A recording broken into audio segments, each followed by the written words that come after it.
Apakah sudah terlihat, Dok? Sudah, Dok. Sudah terlihat. Baik, terima kasih. Bismillahirrahmanirrahim. Assalamualaikum warahmatullahi wabarakatuh. Recording in progress. Selamat siang, Prof, Dokter, dan teman sejawat sekalian. Mohon izin saya mempresentasikan satu kasus Nona ESR, usia 29 tahun, agama Islam, dengan penjaminan JKN, suku Jawa, dan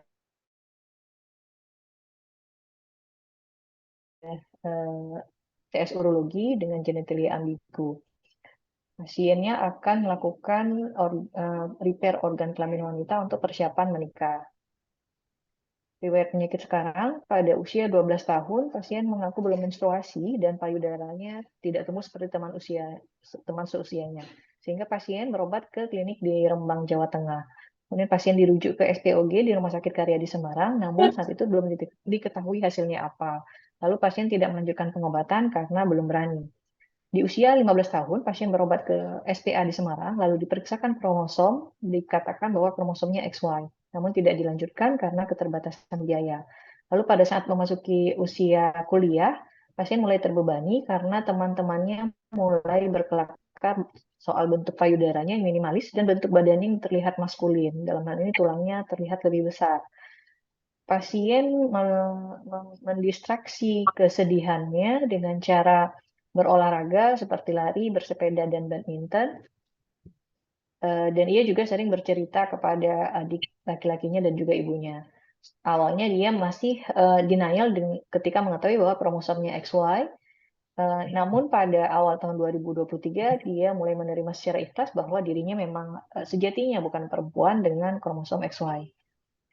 Pada usia 28 tahun, ada lelaki yang approach untuk menikah, sehingga kemudian pasien berobat ke klinik di Cikarang, lalu dirujuk ke Permata Keluarga dan dilakukan USG oleh TS Obgyn, dikatakan tidak ada rahim.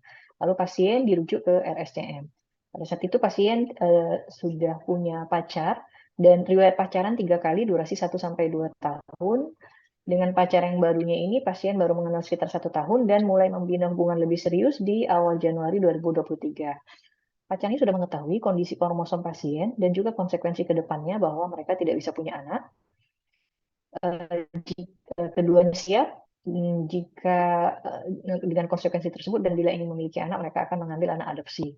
Pacarnya saat ini mengatakan bahwa menerima kondisi pasien, namun orang tua pasien, calon mertua pasien masih belum mengetahui kondisi ini.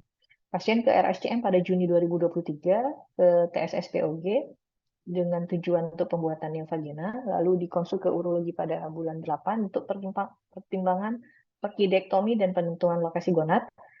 Dilakukan laparoskopi diagnostik oleh TS urologi dan juga dikonsulkan ke endokrin untuk evaluasi hormonal.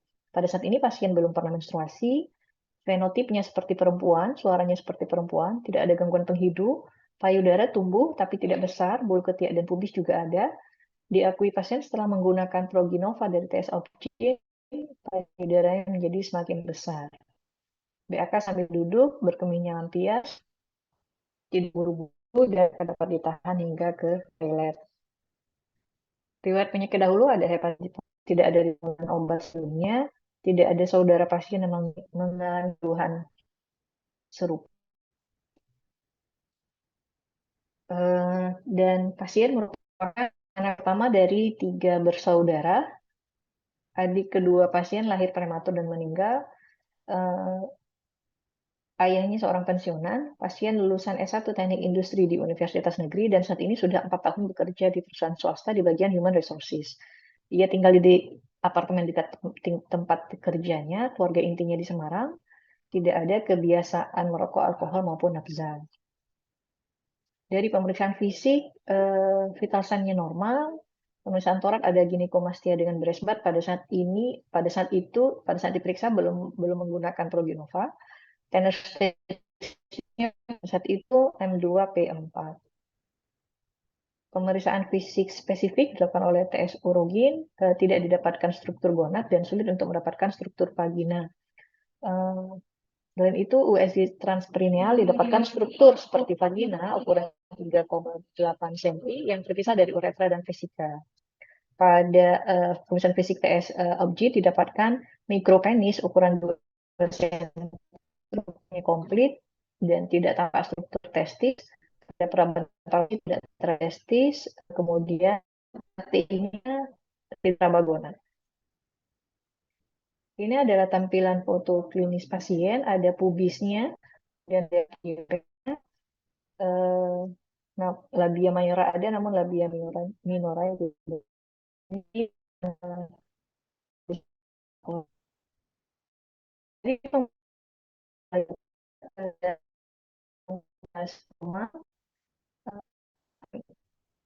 di dalam pemeriksaan tropinnya rendah dan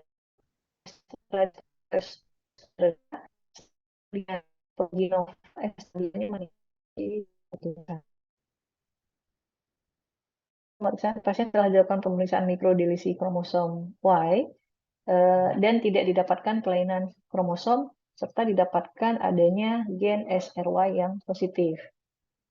Ini adalah laporan laparoskopi itu ditemukannya struktur uterus, kanalis inguinalis kanan tertutup dan tidak tampak struktur gonad. Kemudian tampak struktur vas deferens dan pembuluh darah yang sudah masuk ke kanalis. Dilakukan juga MRI hipofisis dinamik kontras. Pada saat itu tidak tampak kelainan pada MRI otak maupun hipofisis dan tidak tampak massa maupun delay enhancement di kelenjar hipofisis. MRI pelvis bawah itu terdapat struktur kantong dari kanalis inguinalis bilateral, kemudian tampak struktur tubular berbentuk tabung yang buntu di antara buli dan anorektal, curiganya suatu vagina. Kemudian ada struktur penis dengan korpus cavernosum dan korpus spongiosum sepanjang 5,5 cm dari ramus pubis, dan curiga ada saluran uretra berjalan di dalam struktur menyerupai penis sisi inferior. Dengan kesimpulan saat itu, struktur penis, prostat, dan blind end vagina teridentifikasi, kemudian disuspek dengan androgen insensitivity syndrome, tidak tampak struktur ovarium, uterus maupun testis, dan tidak ada kelainan pada organ abdomen lain. Pasien ini telah dilakukan di SD meeting pada tanggal 14 November. Pada saat itu, dari KSM Obgyn menduga ini adalah suatu PAIS, partial androgen insensitivity syndrome, tidak ditemukan uterus, kemudian ditemukan struktur vagina blind end di posterior buli, dan rencana evaluasi ukuran vagina. Dari KSM radiologi, struktur penis, prostat, dan vagina teridentifikasi dan tidak tampak struktur ovarium, uterus maupun testis. Dari KSM anak menyarankan untuk evaluasi ulang keputusan pasien untuk menikah dan juga mengecek apa etiologi dan virilisasi pada pasien, karena biasanya pada kondisi androgen insensitivasi. Dari lembaga Eijkman direncanakan pemeriksaan gen SRY dengan bulan melengkapi panel hormon dan evaluasi etiologi dan genetik. Lalu konsultan kepada psikiatri dewasa untuk mempersiapkan pernikahan. Kemudian tata laksana definitif menunggu pemeriksaan etiologi dan akan direncanakan pembuatan vagina baru oleh TS Urologi dengan melakukan evaluasi ukuran vagina. Pasien ini telah dilakukan di SD yang kedua pada 19 Maret dengan kesimpulannya memastikan lagi kepada pasien untuk gender identity-nya dan seksual preferensinya dengan berkolaborasi dengan triforensik. Saat ini pasien diduga PAIS, namun ada yang masih kurang sesuai dengan tampilannya, yaitu adanya pubis. Perlu diidentifikasi kembali diagnosis pasien. Selain itu juga pada pasien terdapat kondisi hipogonadotropik, hipogonadisme. Sehingga mungkin kita perlu evaluasi apakah ini kegagalannya di sentral atau di gonad. Serta rencana operasi neovagina jika pasien sudah confirm untuk lanjut sebagai fenotip perempuan.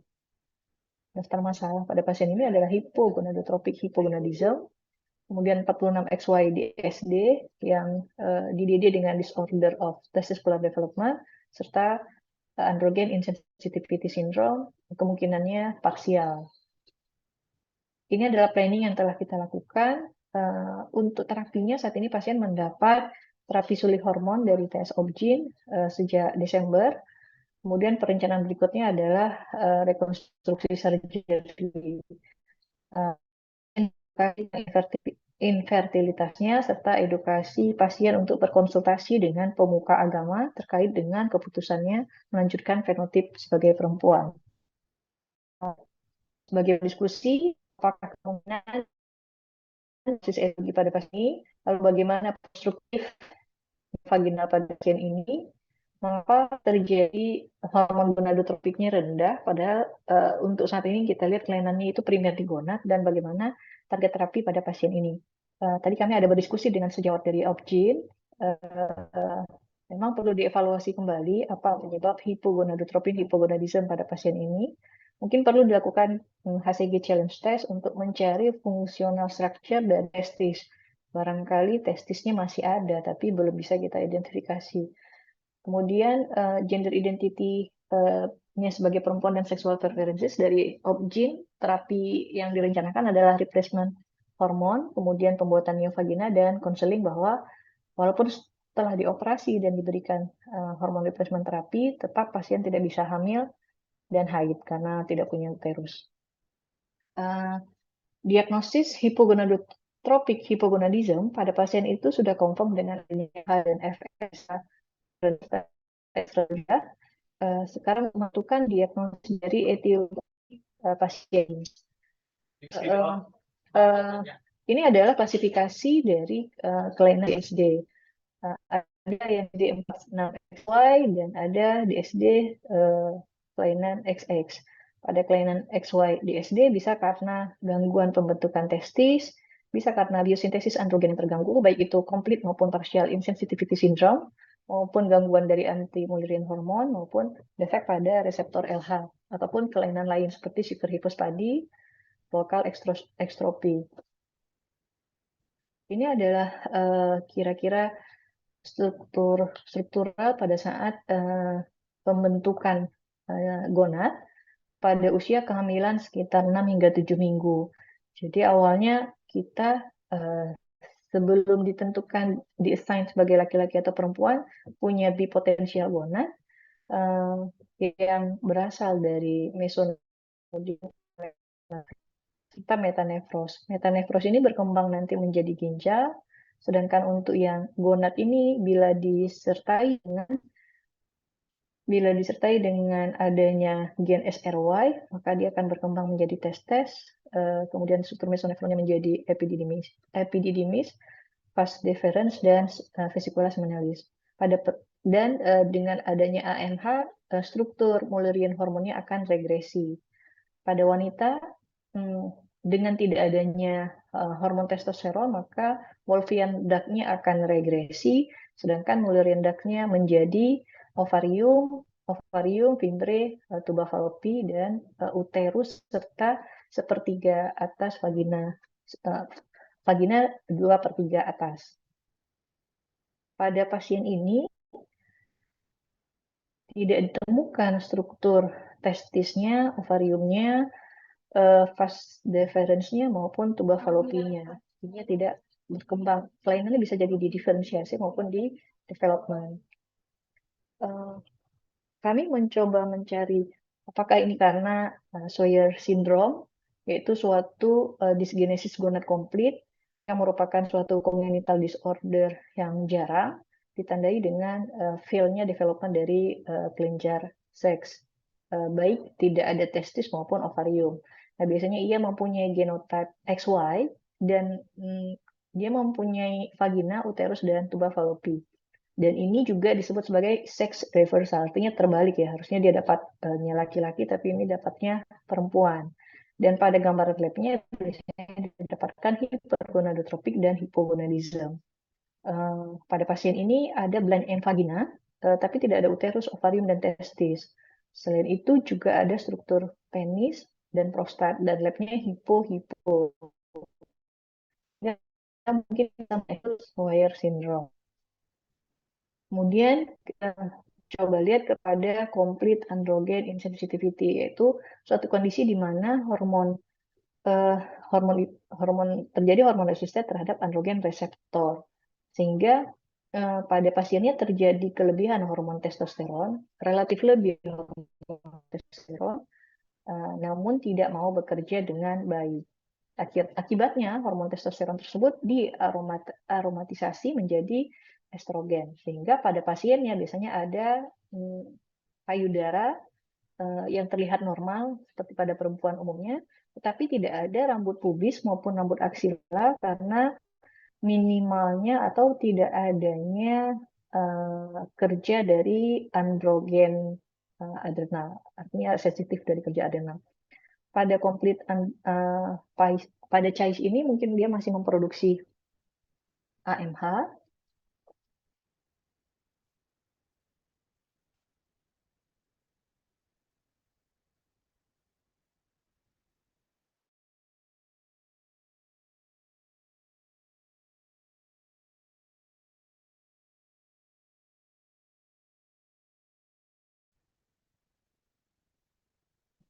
Apakah terdengar suara saya?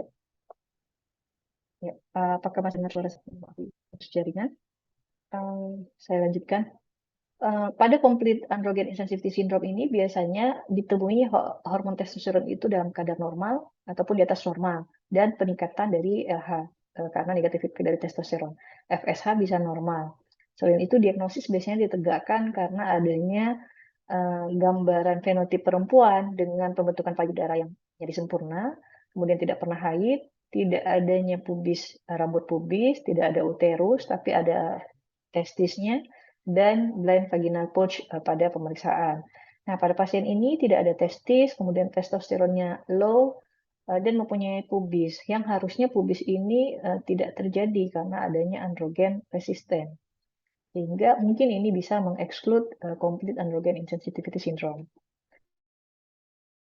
Pada partial androgen ini juga jadi resisten terhadap hormon androgen, namun masih ada efek androgen yang bisa dirasakan. Dan mungkin inilah yang menyebabkan fenotipnya perempuan yang tidak sempurna, laki-laki juga tidak sempurna, di mana pembentukan payudaranya, development dari payudaranya tidak optimal, kemudian bisa jadi kemungkinan ada munculnya rambut pubis maupun rambut aksila karena masih ada androgen yang direspon oleh reseptor androgen. Untuk diagnosisnya maka diperlukan pemeriksaan sequencing dari androgen reseptor Z. Ini adalah manifestasi klinis dari androgen insensitivity syndrome, bisa diklasifikasikan menjadi komplit, parsial penampakan perempuan, parsial penampakan laki-laki maupun minimal AIS. Pada pasien ini ada gambaran penis yang mungkin juga terlihat seperti klitoromegali, ada liang vagina bagian distal yang mungkin sempit, lalu ada fusi dari labia minora. Kemudian ada pembentukan payudara dan sedikit virilisasi. Kalaupun ada sexual hair itu agak jarang, tidak ada spermatogenesis. Selanjutnya titik berikutnya adalah ovotesticular DSD. Nah, pada ovotesticular DSD ini atau dikenal juga dengan true hermaphrodite, seseorang itu mempunyai kedua gonad ya, mempunyai ovarium dan juga mempunyai testis.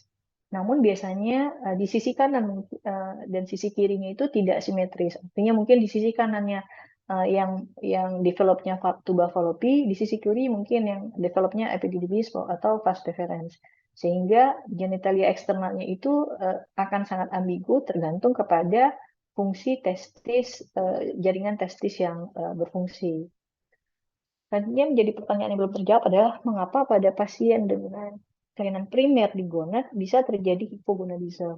Kami mencoba mencari beberapa literatur, namun juga belum mendapat jawaban yang konklusif.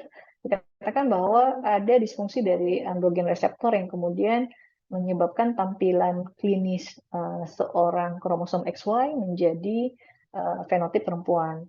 Kemudian ada impair dari transduksi signal, ada gangguan mekanisme feedback hipotalamus dengan androgen reseptor, dan ada penurunan hormon gonadotropin yang diakibatkan oleh rendahnya hormon testosteron, tapi blunted feedback ke gonadotropin yang di atas. Demikian, terima kasih. Kami mohon asupan dokter dan prof sekalian.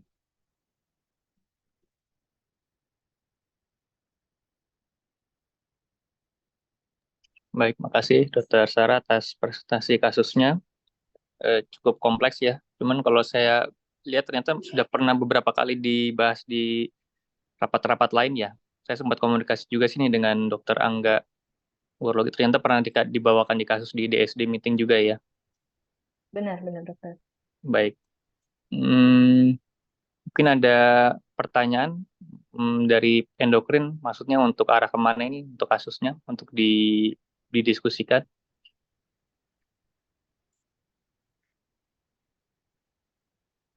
Atau mungkin ada sejawat lain yang mau berkomentar.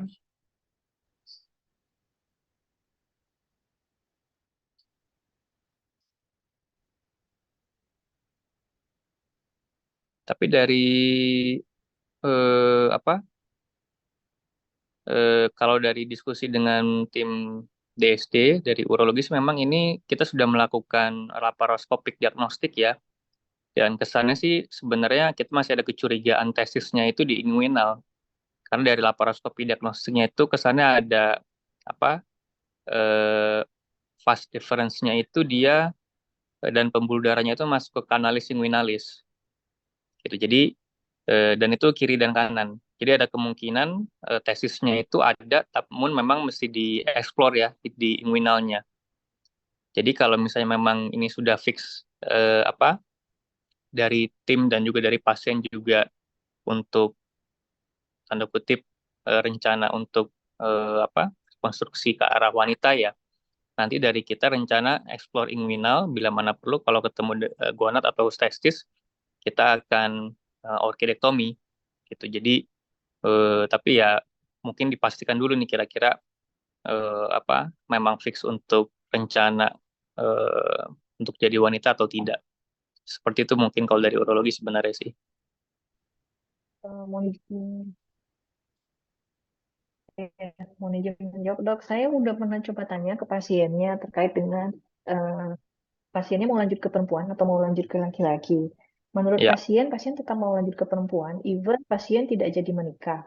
Dan pasien sudah pernah konsultasi ke eh, psikiatri, sudah beberapa kali, sudah dilakukan juga MMPI dari dokter jiwa yang sifatnya suportif, artinya support keputusan pasien. Dan pasien rasa nyaman menjadi perempuan karena menurut pasien ia mempunyai naluri perempuan, sayang dan suka kepada anak-anak, suaranya juga perempuan, dan tampilan fenotip serta dokumen negara sudah sesuai dengan perempuan. Gitu.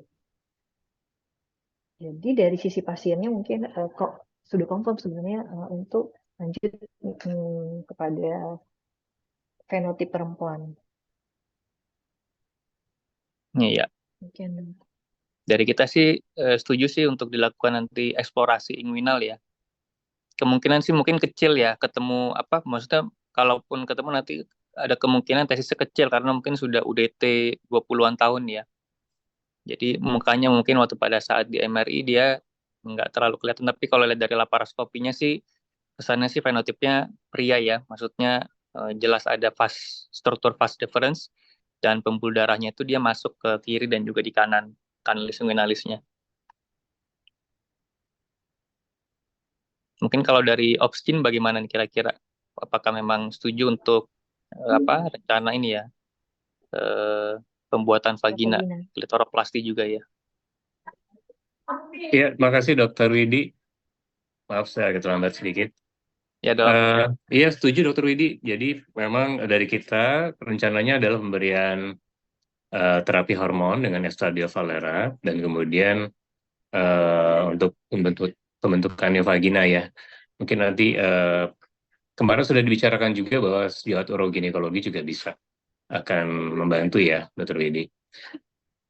Satu hal yang saya mau tanyakan sebenarnya agak mengganjal juga nih ya, Pais tapi dengan hipo-hipo. Berarti kan agak aneh ya karena testosteron juga rendah. Tapi terakhir saya lihat yang dengan lab yang kemarin itu kan estradiolnya tinggi. Apakah sebenarnya ini waktu dicek FSH/LH testosteron sudah diberikan terapi dulu ya? Saya soalnya nggak ngikutin kasus ini dari awal. Iya, takutnya Baik, dari estrogen ya, dokter kita ya. Ya, walaupun pengalaman sih nggak akan sekecil itu ya, SSHLH testosteron tertekan oleh estradiol, tetapi ada baiknya sih kita cari cara misalnya mungkin di stop dulu pengobatan beberapa lama, kemudian kita ulang cek FSHLH testosteronnya, apakah apa namanya ada perubahan gitu. Karena untuk mencari penjelasannya kan aneh ya kalau misalnya hipo-hipo tapi kok apa namanya testosteronnya juga rendah. Tapi maksudnya terjadi perkembangan seperti pubic hair-nya ada, ketelomegali gitu ya, jadi nggak cocok gitu.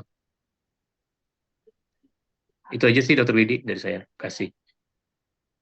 Baik, makasih Dokter Gita. Saya rasa itu mungkin usulan yang baik ya, Dokter Sarah, nanti dari kita mungkin untuk mengcross check. Kalau saya juga sempat kepikiran sih apa masalah hipo-hiponya dari terapi eksternal estrogen gitu. Misalnya walaupun dari kata Dokter Gita ada kemungkinan kecil ya, cuma mungkin perlu dieksplor lebih lanjut supaya memastikan lagi nih untuk kenapa hipo-hiponya. Kira-kira butuh berapa lama itu dok ya di stop lalu dicek untuk hormonalnya, labnya? Sebenarnya nggak ada cut off point ya, mungkin minimal 2 mingguan kali ya, sampai 1 bulan ya. Baik, Jadi kita cek lagi nanti. baik. Makasih dokter Ika. Mungkin ada masukan dokter dok?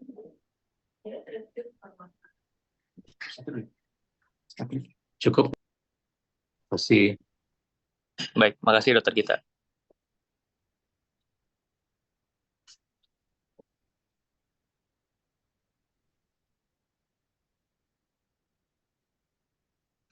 Dari KSM lain mungkin ada tambahan dari radiologi atau psikiatri?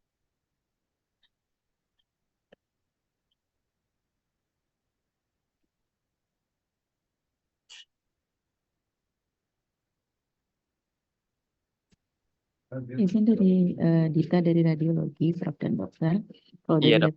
ini sebenarnya kalau untuk kan baru ada tambahan MRI yang baru ya dok, apa namanya MRI hipofisis. Nah kalau di terakhir emang MRI hipofisisnya tidak ada kelainan tambahan sih dok. Itu aja sih. Baik dokter Gita. Tapi kalau dari MRI pelvis bawahnya memang tidak ada struktur tesis ya? Nah itu kebetulan juga saya yang baca struktur testisnya sendiri tuh nggak terlihat di bagian ini. Atau mungkin dia sudah terlalu rudimenter karena udah terlalu lama di dalam inguinal mungkin dok. Iya. Sudah umur usia sih udah 20-an tahun ya, ada kemungkinan tesisnya kecil sekali sih. Mungkin jadi nggak terlalu kelihatan. Tapi memang pas diferensiasi kelihatan sih kalau lihat dari itunya ya, laporan operasinya. Sama saya nanya sempat ke dokter urologi yang mengerjakan juga.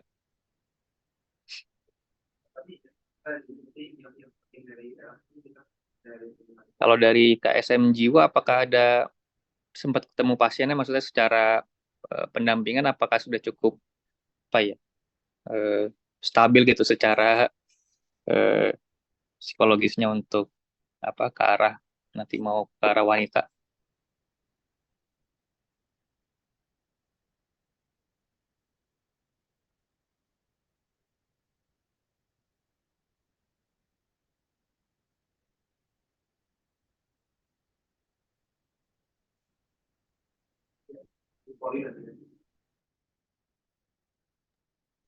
Pada yang hadir ya psikiatri ya, baik. Mungkin dari endokrin bagaimana? Kalau sejauh ini berarti rencananya mungkin kita coba stop dulu ya. Terapinya mungkin antara 2 minggu sampai 1 bulan, lalu kita cek kembali hormonal labnya.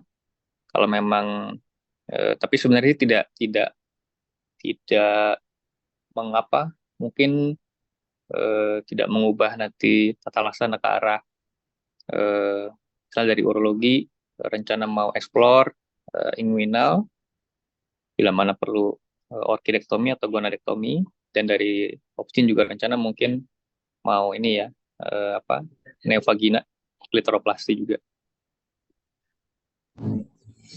Dan Dari pemeriksaan Prof itu mungkin juga ada masukan Prof? enggak. Selamat malam. Saya pikir saya setuju tuh diulang dulu testosteron, walaupun kita tahu bahwa itu nggak akan mengubah juga ini, yang penting nggak akan mengubah ujungnya itu akan jadi perempuan ya. Iya Prof. Tapi memang mesti dijelaskan tuh hipo-hiponya seperti apa. Bayangan saya sih. Nah, pertanyaan saya tuh memang mesti dieksplor ya kalau di inguinal ya, nggak ada jalan lain ya. Yang dari Iya, urologi. dari urologi sih Prof. Artinya mesti dieksplor ya. Artinya dengan MRI ataupun dengan itu nggak bisa menentukan ya tetap ya. Iya Prof. Ya nggak ada jalan lain kalau gitu. Karena itu ketemu seperti ada funikulusnya gitu ya ketemunya. Iya Prof. Ada Waktu di laparoskopi. laparoskopi iya. Pembuluh darahnya juga. Udaranya juga ya. Oke. Iya Prof. Ya.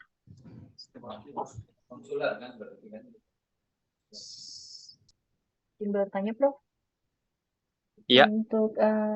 Untuk tindakan eksplorasi laparoskopinya lagi, maksudnya untuk eksplorasi inguinalnya lagi, ataupun untuk pembuatan vaginanya itu mana yang harus didahulukan ya?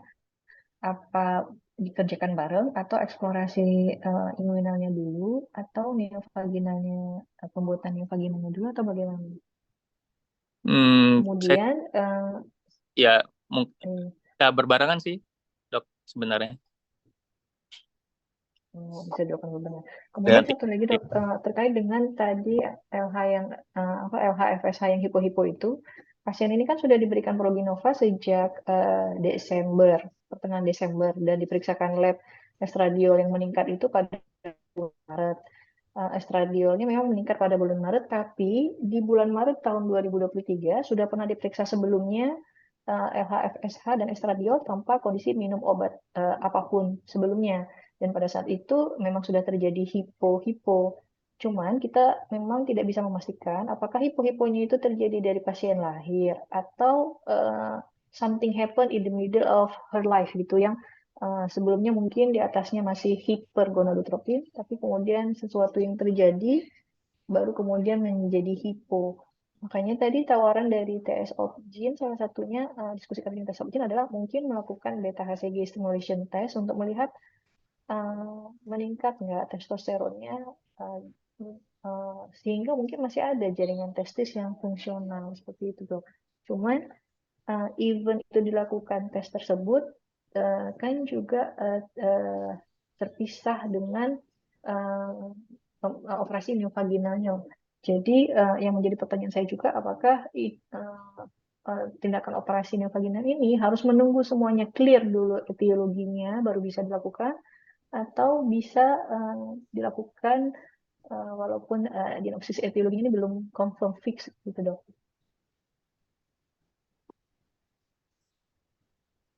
Tapi sebenarnya sih kalau dia secara gender identity-nya perempuan sih ujung-ujungnya pasti akan di ini ya, maksudnya ke arah sana gitu ya. Dan satu lagi juga eksplorasi di inguinal juga nggak mengubah ujungnya juga ya kan? Iya Prof. Ketemu, kalau cuman bedanya kalau ketemu tesisnya akan dihordektomi gitu kan? Mungkin atas dasar takut keganasan dan sebagainya gitu kan, kira-kira kan begitu ininya. Bukan membayangkan bahwa itu akan berfungsi kan? Iya Prof. Apalagi selama ini nggak pernah testisnya testosteronnya nggak pernah normal kan? Dari waktu sebelum dikasih obat maupun sudah itu kan tetap rendah. Iya, klinisnya lebih ke arah perempuan ya. Biasanya sih, cuman kalau bayangan saya nggak tahu yang mesti diputuskan kalau operasi neovagina itu seberapa besar, seberapa lamanya dan gimana teknisnya, atau eksplorasinya sekalian gitu loh. Jadi nggak dua kali. Saya nggak tahu tuh kalau itu. Itu mesti dibicarakan bersama-sama dengan teman-teman Opgyn.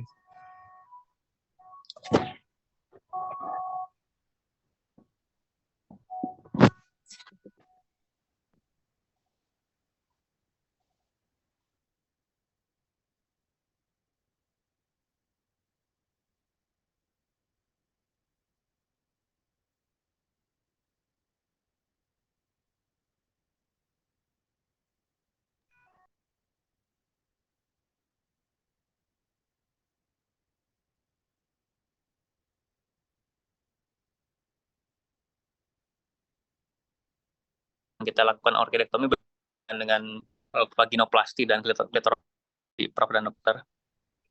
Jadi mungkin sebenarnya sih bisa dikerjakan. Pernah bersamaan ya? Iya, bersamaan bisa Prof. saya sempat tanya ke dokter Tamtam. Tapi ya mungkin kuncinya memang kalau sudah fix kita mau ke arah wanita gitu ya, pasiennya.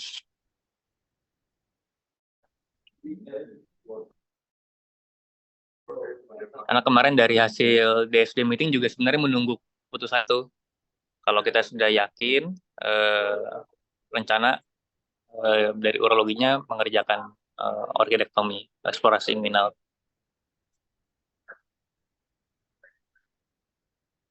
Dari endokrin atau staf yang lain ada keahlian lain, apa ada masukan atau pertanyaan?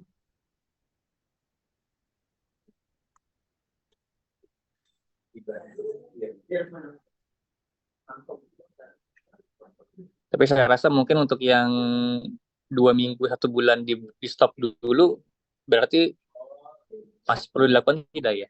Mengingat tadi yang awal-awal tahun 2023 ternyata sudah rendah ya. Dokter. Mungkin yang lebih sesuai untuk melihat fungsionalnya ya. Fungsional maksudnya fungsional dari testis apabila ada, yaitu beta HCG stimulation test itu. Namun itu pun juga harus dengan persetujuan pasien juga karena pembiayaannya mungkin tidak di-cover oleh asuransi. Ya. Tapi tidak mengubah ini juga sih ya. Iya, tidak mengubah terapi, hanya memastikan seperti yang disampaikan Prof tadi. Kalau ada, berarti kita orkidektomi agar mengurangi risiko keganasan. Iya. Stimulation test itu cukup mahal ya, Dokter Sarah ya? Saya sendiri kurang tahu Prof berapa harganya, tapi untuk beta HCG itu tidak di-cover dan saya belum tahu Prof berapa harganya. Biasanya kalau panel hormonal harganya mahal, ratus ribu atau jutaan. Prof.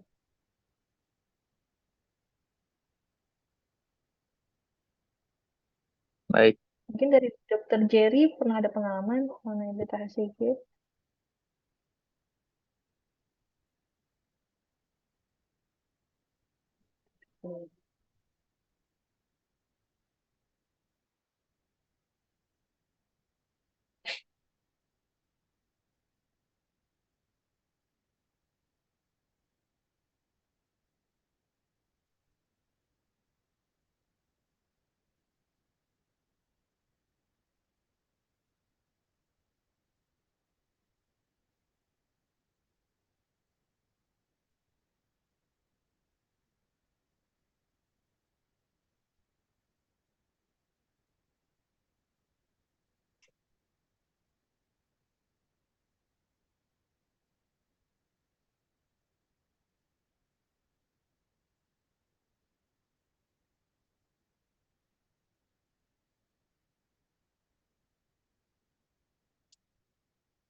Terjadinya mungkin sedang sibuk ya, atau tadi saya sempat Ini login. sepertinya sudah keluar Dok. Oh iya, ya sudah. Dokter Widi, HCG itu satu ampulnya sekitar 800 ribuan. 800 Dok, lumayan ya. Itu kalau dia butuh HCG test mungkin 1.500 untuk 3 kali. Bisa sih karena dia itu isinya sekitar 6.500 unit. Jadi bisa cukup satu ampul.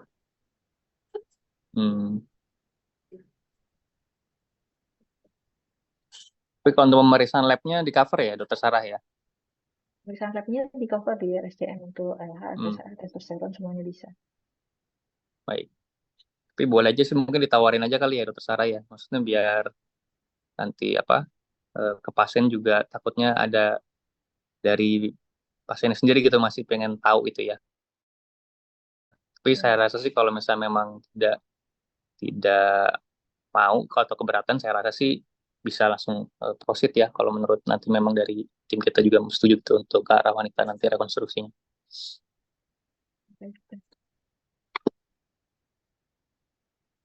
Baik, mungkin ada pertanyaan lagi sebelum ditutup. Saya rasa sudah cukup jelas ya, nanti bisa didiskusikan tadi ya Dokter Sarah ya ke pasiennya. Dan dari kita sih mungkin dari urologi dan juga dari Opstin juga sudah setuju nanti rencana tindakannya seperti apa. Tinggal formalnya itu sudah finalnya seperti apa sih, terwidi dikit aja. Formal. bahwa itu akan dijadikan perempuan itu persetujuannya segala itu ada ininya nggak sih itu? Sebenarnya saya juga, saya bukan tim DSD sih, bro. Makanya mesti ditanya kali nanti. Saya Mereka coba tahu tanya ya? Dr. Angga ya, Kita tahu Prof. ya. Iya, Prof. Tapi kan Karena kita itu sudah sangat sering menentukan. melakukannya, Prof. Baik, makasih. Baik, Prof. Nanti akan saya coba cross-check ulang untuk masalah persyaratannya apa saja, dan memang kalau sudah lengkap mungkin kita bisa, dan pasien juga setuju, nanti kita proceed. Itu mungkin kerjasama dengan dokter dari endokrin ya, Dok? Baik. Saya rasa cukup demikian untuk diskusi mental siang ini. Terima kasih Prof. Akmal, Dr. Gita, Dr. Sarah, Dr. Andita, dan juga rekan-rekan dari KSM lainnya dan juga dari urologi. Saya rasa cukup bermanfaat untuk diskusi yang ini. Mudah-mudahan memberikan manfaat dan hasil yang baik untuk pasien dan kita semua. Saya ucapkan terima kasih. Selamat siang, selamat beraktivitas kembali. Assalamualaikum. Waalaikumsalam. Terima kasih.